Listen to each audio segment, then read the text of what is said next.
Stabbing. Sylvia pointed a trembling finger at my brother Arthur. Her milky, unseeing eyes gleamed in his direction, and his wife Angus from across the table. My husband's face colored as he dropped his fork and dragged our daughter back to her bedroom, scolding her as they went.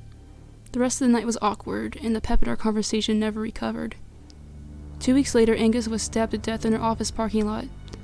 An inebriated college student found her, almost vomited all over her, and called the cops.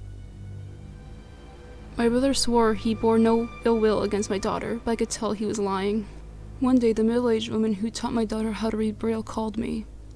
"Ma'am, I don't know what's going on, but your daughter's been whispering electrocution for the past half hour and is starting to distract her from her lessons. Could you please talk to her?"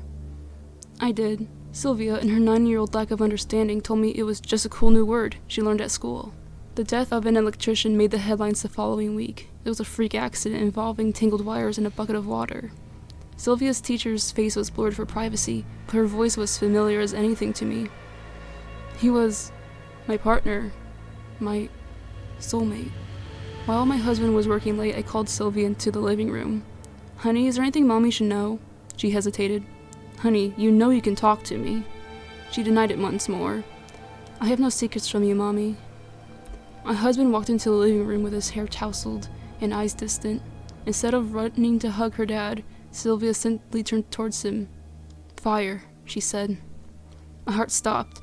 Every time Sylvia said something like that, it was the person's partner who died, and of that reason too. A fire? Was Sylvia merely making predictions, or was she putting a curse on me for snooping in her business? Why, this devil child. I grew paranoid, checked the appliances and electronics constantly, and cleared the house of any fire hazards.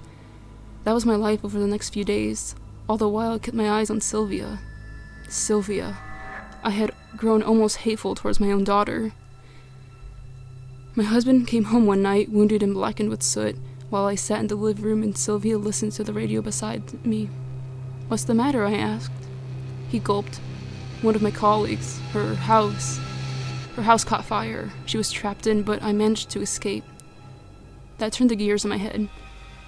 "What were you doing in her house?" The expression on my husband's face was a significant admission of guilt. I opened my mouth to speak, no, to scream, but a smaller voice from beside me looked at me and whispered,